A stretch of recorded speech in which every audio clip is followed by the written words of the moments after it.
Kia ora from Auckland, New Zealand. We're going over lesson 13 today, compare and contrast writing and sentence skits. First, I want you to look at the first slide I kind of have. It's just another funny sign that I found. Says English is our language, no exceptions, learn it. And it's really funny. It's actually on the City Hall sign, and it's a quote from the mayor. This kind of shows how even the simplest grammatical mistakes can cause problems when it comes to understanding, or it may just kind of make you look foolish when you've written something. So we covered fragments last time, and this time I told you we're going to cover run-on sentences. Remember, I told you that you tend to have problems with one or the other, and I want you guys, again, to continue working on figuring out which one you have difficulty with so you can work on correcting this. Run-ons occur when you have two complete thoughts or more, and they run together without, the key word here is adequate sign to mark the break between them. Sometimes there might be punctuation marking a break, but it's not adequate to separate those thoughts.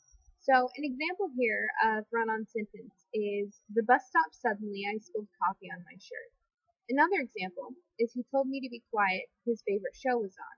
Now you notice in that second example there is a comma, but even though there's a mark of punctuation, it's not adequate when it comes to separating these two thoughts. So there's a few ways that we can correct run-on sentences. First, and the easiest one, is to use a period and a capital letter to separate those sentences. But remember, I've talked to you guys before about the difference between punctuation, so make sure that you use the punctuation that's appropriate for how much separation you want between those thoughts. A period, remember, is a full brick wall. This means you want to make sure that people know that these thoughts aren't related. So I'd read it, the bus stopped suddenly. I spilled coffee on my shirt. Or, he told me to be quiet. His favorite show was on. I want you to make sure that if you are working on correcting issues with run-on sentences, that you don't pick only a single exclusive way of correcting those sentences, that you kind of vary your skills. Another way to correct run-on sentences is to use a comma and a joining word. For joining words, just remember the acronym FANBOYS, which spells out for, F, and, nor, or not, B for but, O for or, Y for yet, and S for so. So fanboys. And, but, for, or, not, nor, so, or yet. And what you have to do, if you use a comma, you need to use that connecting word. In the first example that we saw there was punctuation with, he told me to be quiet, his favorite show was on, but there wasn't that connecting word, so there wasn't adequate sign of separation. So our first example, corrected with a comma and connecting word, is, the bus stopped suddenly, and I spilled coffee on my shirt. Or, the second one, he told me to be quiet, for his favorite show was on. You're going to notice it kind of sounds weird whenever we use the words for or yet as connecting words. It's just because they're a little antiquated. They're kind of old. But there are circumstances where they are correct because other connecting words just won't work. It's kind of like how you don't want to use but every time, because but signals that there's going to be a change in thoughts. Alright, so be very careful with your connecting words. Sometimes using the right connecting word can make your writing have all the finesse it needs. Another way that you can fix this is with my favorite piece of punctuation. Remember the semicolon. And the semicolon works like a comma, but you don't need a connecting word. And remember, this is a combination of both the comma and the period. So instead of a brick wall, and instead of just having a speed bump, we have just kind of a bigger space. We say we want them to be a little separated. So the bus stopped suddenly. I spilled coffee on my shirt. Yeah, I read it the same as before, but it's all about using the punctuation correctly. Or, he told me to be quiet. His favorite show was on. So on the next slide, something isn't right. I'd like you guys to go through, and there's various run-ons and fragments in here, and I'd like you to go together as a class and correct each of these fragments and run-ons to make this paragraph make sense. Pause the video while you're doing this, and then we'll move on. Okay, run-ons were pretty quick. Next, we're going to move on to compare and contrast writing. If you have looked ahead, which hopefully you have, your final paper, one of your options is to do a compare and contrast essay. And so we're going to go over the very specifics of this so that you guys can start working on compare and contrast writing. The basics, comparing, is when we look at how things are similar. When I talk about contrasting, I'm talking about how things are different. The big thing that I want you guys to understand with comparing and contrasting is that in classes like this, we're never going to write a paper long enough to cover both. I want you to focus on one or the other, either comparing or contrasting for the purposes of this class, which means that your final paper as well as your homework should only focus on one or the other. I don't want to see both pop up. It can be kind of hard, but if you do your pre-writing and your outlining, you should be able to avoid having both in your essay. Comparing and contrasting is designed to show the relationship between two objects, no more than two, typically, at least for the purposes of this class. It's going to focus on how the objects are either the same or how they're different. And the big thing here, you're not just going to have a paper about, oh, this is different from this, or oh, this is the same to this. You are going to analyze it as well. You need to make sure that even if it's part of your conclusion, maybe you'll devote a whole paragraph to it, that you analyze why it's important for us to know that these are the same, or why it's important to know that these are different, or why they're different, or why they're the same. You need to look at the meaning of the differences and similarities. You can't just list them out. That doesn't mean anything to a lot of your readers. So some of the essential elements of compare and contrast writing. These are really familiar to a lot of the stuff you guys have already gone over in class. You need to make sure you have a clear purpose for your writing, a clear reason to write your essay. If you don't have a clear purpose for writing, your reader's not going to have a clear purpose for reading. Next, you need to make sure you fairly examine the similarities, differences, or if it's a longer paper in another class, both. What I mean by fairly examine, a lot of times, especially if we're looking at contrasting, if we're looking at differences, we tend to favor one side. Like our analysis might result in us saying, oh, this one is better than this one because of all of these reasons. And since we favor one side, we don't always fairly examine both sides of it. So say we're writing a compare or contrast paper about McDonald's and Burger King. So I might spend like an entire page just talking about all the great things that McDonald's has. And then I might write just a tiny paragraph about all the great things that Burger King has. That's not very fair when it comes to the analysis because I haven't given my reader a fair amount of information on both sides because they need to be able to make up their mind to the information presented as well. This also means that you need to consider a sufficient number of significant characteristics. So remember the rule of three. You need to make sure you have 3 supporting points for each of your paragraphs. But this also means that they need to be significant points. You can't say that Burger King and McDonald's are the same because they both have doors. Well, everything has doors. That doesn't mean anything. You can't analyze it in any kind of meaningful way.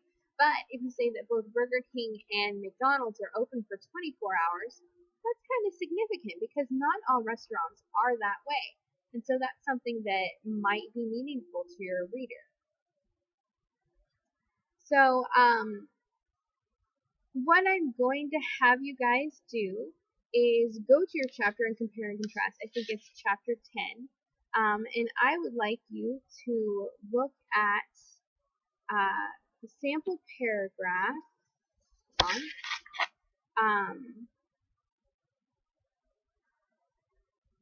on page, I want to say it's 205. Not My Broken Dream, the other one.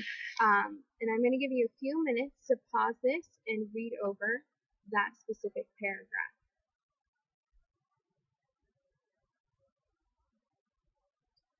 Alright, now that you've read the paragraph, I want you to answer the following questions and discuss these in class with your classmates. I want you to tell me the writer's purpose. Remember our 3 purposes: to inform, entertain, and persuade. I'd like you to look at the 2 objects or ideas that are being compared or contrasted. Tell me what they are, and tell me whether they're focusing on comparing or contrasting. I want you to also, as a class, list out the characteristics that were used to compare or contrast. and I want to know the moral or the point of the paragraph.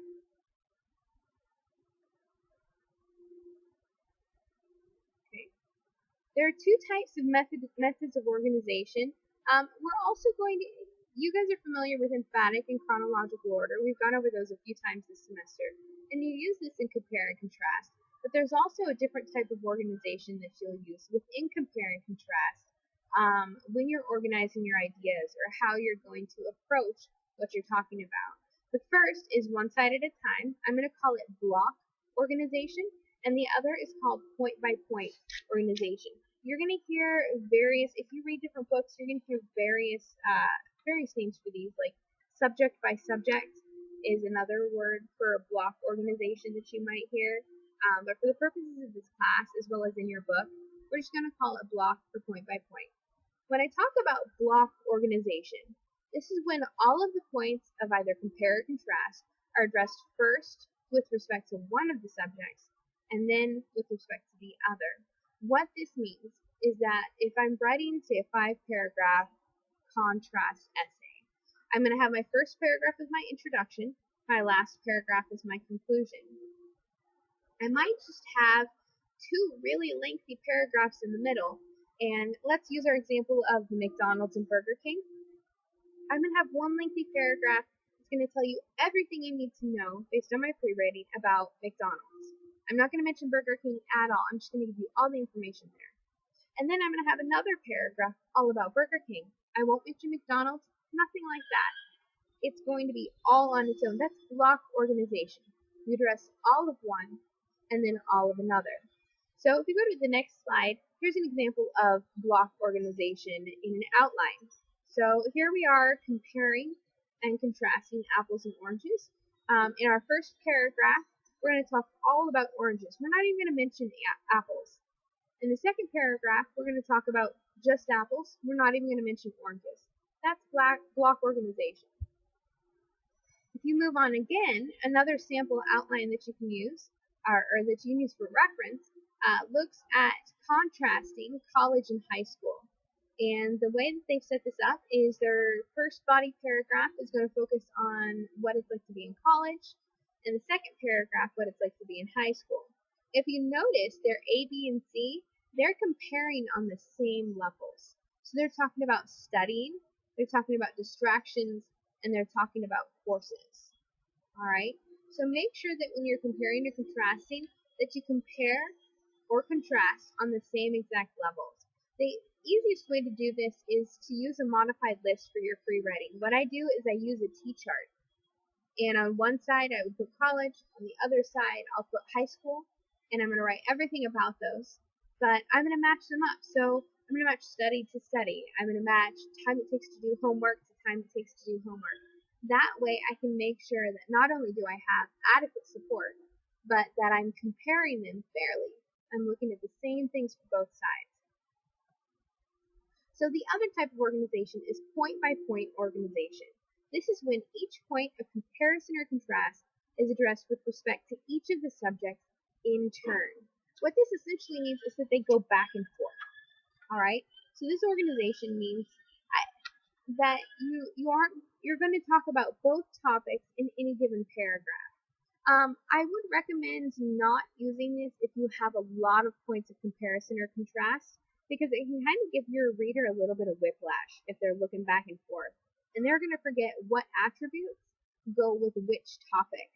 So I'd say use point by point, maybe if you only have 3 or 4 points of comparison or contrast. That way your reader can follow you. If you have more, go ahead and do block organization. It's going to make a lot more sense. So here's an example of a point-by-point outline. Again, we're looking at apples and oranges. Our first paragraph, we talk all about whether they're fruits or vegetables. Our next paragraph, we talk about their color. Our next, about their growth. Our next, about harvest times. So that means every paragraph, each point, we're going to talk about both apples and oranges. Or if we're talking about college and high school, we're going to talk about, and we're going to say, in college, this is how we study. And in high school, this is how we study. In college, this is the environment. In high school, this is the environment. If you see what I'm getting at. That's what point by point is going to be like. I would recommend, honestly, as you get used to these different types of outlines and organization for compare and contrast, try doing an outline in both types of organization to figure out which one you like the most for your topic. It doesn't take that much time. The next slide is another generic sample outline of point-by-point organization. So moving on, I'm going to have you look at my broken dream. I'm going to have you pause the video really quick, and then we are going to, after you've read the paragraph, answer the questions on the slide. So first, I'd like you to answer, what are they comparing or contrasting? I want everybody to come to agreement on that. Okay, I'd like you to also tell me what the topic sentence for the paragraph is. I'd like you to look at the evidence that they offer to support the topic sentence. I want you to go through, and you don't have to actually highlight or underline, but I want you to find all of the transition words or phrases. And then I want you to name what type of organization they use, block or point by point.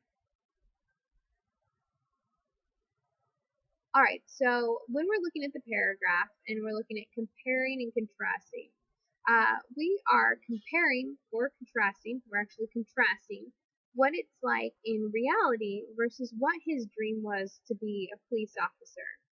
The topic sentence, as usual, is the first sentence of the paragraph. There's a number of pieces of evidence offered in the paragraph to support the topic sentence. He talks about his badge, his car, his uniform, a number of different things. There are a number of transition words as well. I'm sure you guys picked those up fairly well. And the type of organization, so this is the first time you've had to analyze organization here. Is it block or point by point? In this case, it's block. He talks all about reality and all about his dreams. They're separate. They're not back and forth. A lot of students at first think it's point by point, but if you look really hard, you notice he only talks about one and then about the other. They don't go together. Alright, I'd like you to read a rough draft on page 207, and to practice your peer reviewing skills with partners, I would like you to make a list of 5 changes you would make to improve the grade on this paragraph. And each of the groups of partners are, each of you are going to share some of your changes that you'd like to make with the class so that everybody can improve this paragraph. Go ahead and pause the video while you complete this activity. Now that you decided to try and make some changes to 207, I want you to look at the first page of your chapter. This is a more polished version of the paragraph. And I want to see if you think that they listened to you and made the changes that you think they should have made to improve their paper. Go ahead and pause the video.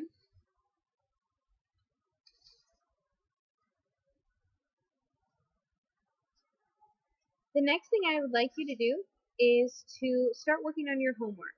You're going to notice one of your homework topics was do a compare or contrast paragraph about life in the real world versus life in an imaginary or perfect world. You can do this in a few different ways.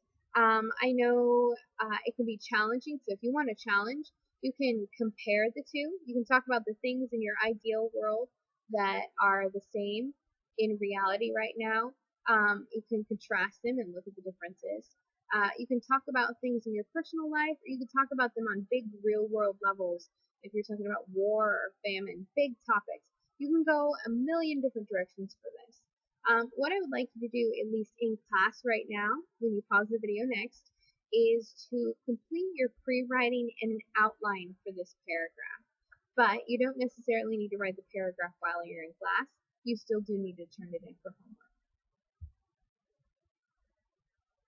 Alright, once you've completed your pre-writing and your outline for real world versus perfect world, I'm going to have you guys get together and do another in-class writing activity.